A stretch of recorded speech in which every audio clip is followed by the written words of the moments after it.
La plus grande de nos richesses ne se mesure pas en millions. Nous vous faisons découvrir des ovnis pour vous permettre d'en devenir un, vous aussi. Sportifs, entrepreneurs, artistes, ils nous partagent chaque semaine leurs récits de véritables trésors d'informations.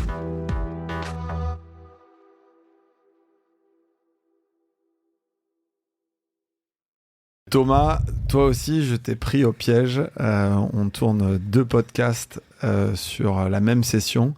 Peut-être pour expliquer aux gens qui nous écoutent, tu peux rapprocher le micro. On a un deal avec Orso, qui est une des sociétés dans lesquelles Mathieu Stéphanie, notre associé, est actionnaire. On prend des slots de 1 heure, 1 heure et demie en studio, et pour optimiser à la fois de notre temps mais aussi les coûts, on fait plusieurs épisodes sur 1 heure et demie ou 2 heures de location de studio.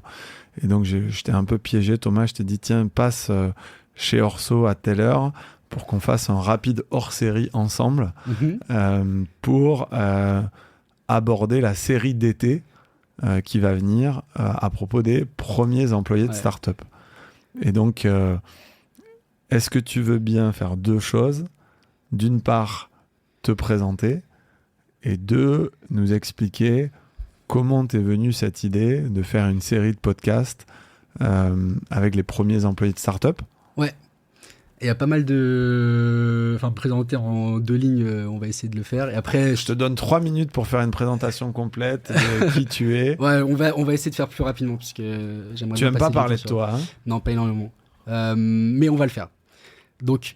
Moi, je suis investisseur chez OVNI Capital. Ça fait 1 an et 10 mois maintenant qu'on travaille ensemble. Octobre 2022. Octobre 2022, quand on avait pas grand-chose.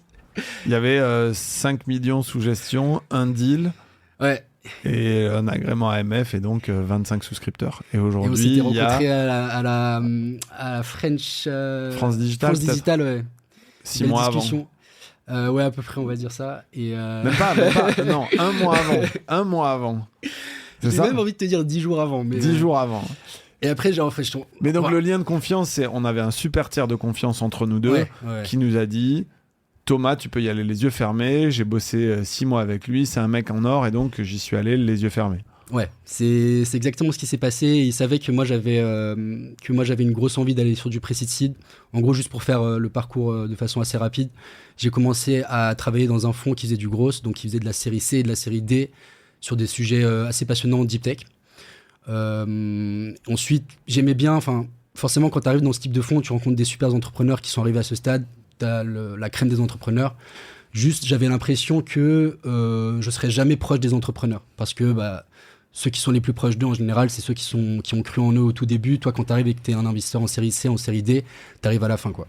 Et donc, j'ai eu cette réflexion de vouloir un petit peu partir sur des entreprises moins matures. Et donc, je suis allé dans un fonds de série A et de série B que j'ai beaucoup aimé. Et c'est là que j'ai rencontré la personne qui nous a mis en contact. Honnêtement, c'était une expérience incroyable. Juste, j'avais l'impression que au sein de ces fonds-là, les meilleurs investisseurs, c'était des gens qui étaient partis sur du pre-seed seed, parce qu'ils avaient fait l'effort de rencontrer un tas d'entrepreneurs et donc ils s'étaient fait une conviction sur le type d'entrepreneur qu'ils aiment, le type de marché qu'ils aiment, et ils arrivaient à lire une boîte au-delà des chiffres qui sont un peu classiques dans les boîtes qui viennent en série A et série B. Et en plus de ça, je me sentais toujours pas assez proche des entrepreneurs. Donc en fait, tu es parti des fonds série B, C pour aller au fonds série A et donc tu as fait J'ai fait le parcours en sens inverse, quoi. Dans le sens inverse, je pense que c'est plus simple à faire. Mais ouais, c'est ce que j'ai fait. Et donc ensuite, il y a cette personne qui nous a mis en contact. Il savait que j'aimais bien le pre-seed seed. Et au final, ça a matché directement, hein.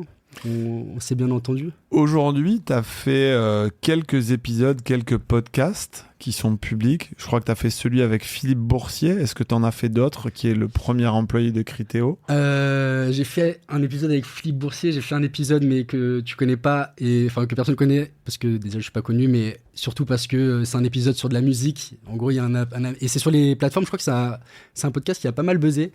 Et c'est un ami qui faisait un podcast qui s'appelle On est ensemble et qui demande à des gens leurs 3 sons préférés, l'histoire qu'il y a derrière ce son. Et du coup, j'avais fait génial, un podcast de 1 heure. Ok. C'était top. Et c'est le début. Et donc, juste avant ça, tu as fait Dauphine et t'es t'étais sportif de haut niveau, enfin t'es toujours un grand sportif, mais dans le judo, champion de France de judo. En quoi ça a orienté, juste pour les gens qui vont nous écouter sur ce short, hein, ça va être en format 10-15 minutes, en quoi ça a influé sur ta vie professionnelle, qui tu es? T'es parti tôt du domicile familial, qu'est-ce que tu retiens de ça? Le sport, ça a été ce qui fait que je suis chez OVNI aujourd'hui, je pense. Comme on n'est pas sportif, nous, chez OVNI. Il y a une petite... Toi, t'es sportif, Augustin, j'essaie de le... Il est marathonien. C'est juste qu'il a trop de boulot, donc il fait moins de sport. Ouais, c'est ça. Mais il va reprendre, là. À un moment, il s'y mettait, il va reprendre. Et donc, comme tu le disais, je suis parti de chez moi à 14 ans pour faire du judo à haut niveau. En fait, quand t'es sportif de haut niveau et que tu penses à l'après-carrière, tu penses très, très souvent à l'entrepreneuriat. Et c'est une des discussions que j'avais, tu vois, même avec Walid Kiar. C'est Walid Kiar qui va faire les jeux là, dans 2 semaines, qui m'a initié à l'entrepreneuriat. Donc c'est quelqu'un qui est très très bon au judo. Il a fait champion d'Europe en moins de 66, 3e au championnat du monde. Moins de 66 kilos. Moins de 66 kilos, ouais. C'est vrai que pour comme moi, c'est moi logique. Je fais 65. Walid, si tu veux, on peut faire du judo ensemble. Ouais, je te le souhaite pas, mais... Et Walid, donc on traînait très souvent ensemble, et un jour il m'a dit... Thomas, je pense que quand j'arrêterai ma carrière, je vais monter une application et je vais vraiment créer une entreprise autour de ça. On jouait, je crois, à Candy Crush à l'époque. Il disait, moi, quand j'arrêterai ma carrière, je vais monter ce type de boîte et je serai entrepreneur. Et j'avais 15 ans et c'est vraiment la première personne qui m'a initié à l'entrepreneuriat. Après, il y a 7 ans qui sont passés, j'ai fait ma carrière. Et au moment d'arrêter ma carrière, j'ai eu pas mal de blessures et j'ai monté une boîte tech avec 3 copains. On avait des clients, on a fait ça pendant 2 ans. On a rencontré des VC pendant cette aventure-là. Et c'était ça qui m'a introduit, on va dire, dans la tech. Parce que quand tu dis que tu veux être entrepreneur en tant que sportif de haut niveau, tu penses pas du tout à la tech. Tu peux te dire, ok, je vais monter une boulangerie, un kebab, tu vois, ça peut être n'importe quoi. T'es pas initié à la tech. Et donc c'est comme ça que je suis atterri dans cet écosystème. Et ouais, le sport de haut niveau, ça t'apporte les trucs un peu... Aujourd'hui, c'est plus accepté en France, mais ça t'apporte les choses classiques de la résilience, savoir se sacrifier pour un but qui est lointain, surtout quand t'es sportif amateur. Tu fais pas beaucoup d'argent et donc tu te sacrifies un petit peu pour une cause qui te dépasse, tu vois. Et donc, forcément, t'as énormément de corrélation avec l'entrepreneuriat, ouais.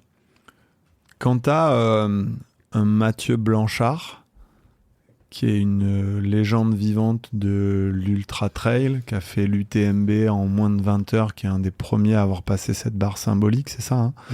Donc 170 km et plus de 10 000 de dénivelé, qui met de l'argent dans le fond, et que toi, tu es champion de France de judo passé par l'INSEP.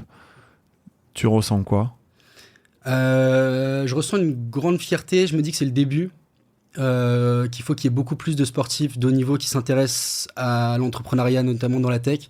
Aux États-Unis, c'est déjà le cas. En France, tu vois, il y a des fonds qui commencent à s'y mettre, mais c'est encore à ses débuts. Je pense qu'il y a aujourd'hui très très peu d'athlètes de l'INSEP qui s'y intéressent, par exemple. Tu vois, tu parlais de l'INSEP. C'est quand même un des plus gros viviers de talents. Je n'ai même pas envie de te dire de talents sportifs, mais de talents dans la vie en Europe. Il y a, je sais pas, plus de 800 athlètes de haut niveau qui performent à l'international, qui sont là-bas. Et ils n'ont aucune perspective de carrière autre que le sport. Donc pour toi, il faudrait que des gens comme nous aillent à l'INSEP pendant qu'ils étudient pour leur parler d'entrepreneuriat, de venture, de start-up. On peut leur proposer. Hein. C'est ce que j'essaye de faire. J'en ai discuté avec Maxence Jamais d'Entrepreneur First. Après, le truc, c'est que ce qui peut être compliqué, c'est que là-bas, à l'INSEP, tu vois, il y a des gens qui disent ouais, mais j'ai envie qu'ils soient focus sur le sport, j'ai pas envie qu'ils soient déconcentrés par autre chose, tu vois. Mais je pense que ça va arriver. C'est un débat à avoir, ok. Et donc, toi, tu as été, tu le disais au début de ce court épisode, finalement le premier collaborateur d'OVNI. On a lu cet article, je crois, d'Adrien Lelièvre dans Les Échos qui parlait des premiers employés de start-up.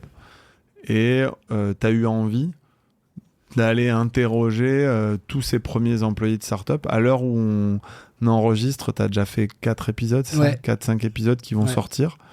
Est-ce que tu peux faire la promo un peu des épisodes qui vont venir cet été et raconter comment tu as contacté ces gens-là, pourquoi tu as fait ces épisodes-là avec eux?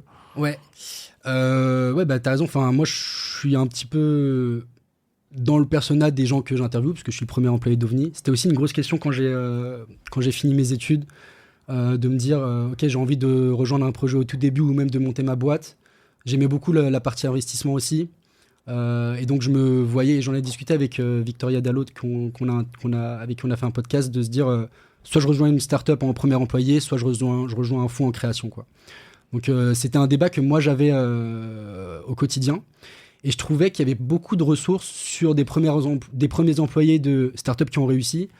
Donc, tu vois, des premiers employés de DataIQ, de Miracle, d'Algolia. Ça, il y en avait pas mal. Par contre, je trouve qu'il n'y a pas encore assez de contenu sur des premiers employés de startups, de vraies startups. Donc, des startups en cours, tu vois, qui sont entre 0 et 10 employés. Et de vraiment avoir en tête, c'est quoi tes missions là aujourd'hui. Et à quel point, c'est quoi tes challenges, qu'est-ce qui te drive. Et donc c'est pour ça que j'ai eu en tête, et on en a discuté, mais de plutôt interviewer ce type de profil, donc des gens qui sont au tout début de l'aventure, qui sont arrivés en premier employé et qui vivent cette vallée de la mort de zéro de revenus à un product market fit, tu vois. Parfait. Peut-être pour les gens qui nous écoutent, et vu qu'on dit tout sur ce podcast, moi la réflexion qui a été la mienne, c'est en fait, j'ai progressé en tant que personne parce que mes précédents employeurs m'ont fait confiance pour les représenter sur des conférences, pour aller faire un plateau télé, etc. Et en fait, voyant ton envie sur tous les sujets et ta grande motivation, je me suis dit, en fait, on va pas attendre 2 ans, 3 ans à proposer à ce que Thomas enregistre les podcasts. Et un peu comme Mathieu, moi, m'a mis le pied à l'étrier, m'a poussé à me dire en fait il faut qu'OVNI lance ses podcasts. Je me suis dit la meilleure façon pour toi d'apprendre, c'est d'en faire. Il y a une régularité qui est dure à tenir, une fois par semaine. Si on le porte tout seul, c'est trop compliqué. Et donc on s'est dit, on en a discuté en équipe, on va faire sur la 100aine de premiers épisodes, on va faire ça en équipe et on va apprendre et on va progresser en équipe, avec certains épisodes qui sont portés par Mathieu. Et comme ça, quand nous, on les écoute, on apprend. Certains épisodes que moi, j'enregistre, certains épisodes que Augustin enregistre. Et puis, en fait, on s'est dit, on va aussi mettre le pied à l'étrier à Thomas. Donc, tout au cours de cet été, vous aurez l'occasion d'écouter les 4 podcasts que tu as enregistrés. Ouais. Et au cours de l'année, on en fera d'autres. Et donc, on pense que sur la 100aine de premiers épisodes de podcast OVNI, on va avoir 25 souscripteurs du fonds, 10, 15, peut-être 20 startups qu'on a financées. On va avoir 10, 15 premiers employés de startups. On va avoir des artistes, on va avoir des sportifs, et tout ça va représenter finalement notre communauté, ce premier cercle de 100 personnes avec qui on travaille, avec qui on fait des choses.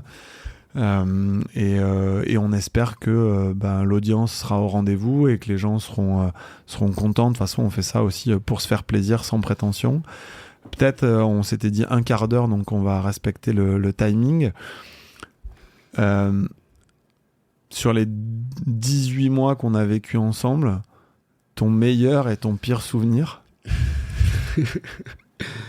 Waouh. En fait, il y a tellement de hauts et de bas dans l'entrepreneuriat. C'est quoi un des beaux hauts que tu as vécu ces 18 derniers mois, où tu t'es dit waouh, c'est génial? C'est quand il y en a plusieurs, mais ils sont un petit peu au même niveau, tu vois. C'est quand on réussit à avoir des places sur des deals après 3 mois de travail, de mise en relation avec les entrepreneurs, quand on se fait des convictions sur des deals et qu'à la fin on réussit à rentrer dessus, c'est quand même assez c'est gratifiant pour toi.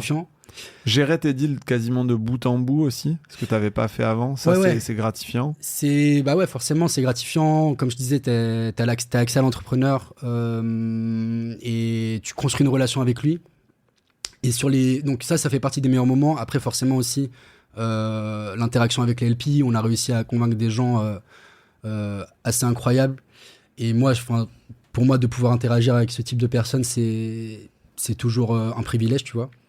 Donc quand tu arrives à closer ce type de profil, je me dis ok, c'est super cool, et en plus après tu me donnes accès à eux. Et après, sur les pires moments, c'est toujours la même chose, c'est quand on construit une relation avec un entrepreneur, qu'on se fait une conviction sur son marché, qu'on aime travailler avec lui, parce que ce qu'on fait, nous, c'est qu'on arrive à travailler avec les entrepreneurs avant d'investir. Et que ça peut pas se faire. Et qu'au final, il n'y a pas de l'investissement qui se fait. Je pense que ça, c'est vraiment très dur. Ça peut paraître cliché comme ça, mais il y a beaucoup d'investisseurs qui vont se reconnaître dans ce que je dis. Je pense que c'est que tu te vois travailler avec l'entrepreneur et tu l'aimes profondément, tu aimes profondément ce qu'il est en train de construire et sa vision. Et au final, tu participes pas à l'aventure. Mais on peut pas participer à toutes les aventures. Ouais, mais je pense que c'est le plus dur, honnêtement, dans ce métier. Ouais. Y a dire non 99 fois sur 100. Non, là, c'est plutôt... On nous dit non. C'est moi qui dis non, c'est ça. Non, là, je parle vraiment d'un entrepreneur qui te dit non. C'est l'entrepreneur qui te dit non. Ah oui, tu vois, il n'y a plus de place, il a choisi quelqu'un d'autre. Tu vois, c'est assez dur à... Je le comprends, c'est son Donc, entreprise. dans ta position, les cas de figure où c'est soit le comité d'invest d'OVNI peut dire non, ou l'entrepreneur peut nous dire non et ça peut laisser un peu de frustration. Le comité d'invest qui dit non, c'est toujours difficile, mais c'est pas un gros bas. Le gros bas, c'est quand tout le monde dit oui. À tous les entrepreneurs qui nous écoutent, sachez que vous brisez le cœur de Thomas quand vous le laissez pas investir. Cool. Écoute, on verra si on le publie. Tu auras un droit de regard, évidemment. Mais je trouvais ça intéressant. Avant qu'on lance tes 4 podcasts, on t'a aperçu effectivement 1 ou 2 fois sur des publis, sur des vidéos d'OVNI. Qu'on ait l'occasion d'avoir cette rapide conversation, qu'on la rende publique, et que tous les auditeurs, il y a plusieurs milliers d'auditeurs qui nous ont fait confiance ces derniers mois et qui ont passé du temps avec nous, passent du temps avec toi au cours de l'été. Ils seront à la plage, à la montagne, à Paris pendant les JO, et ils vont passer du temps avec toi.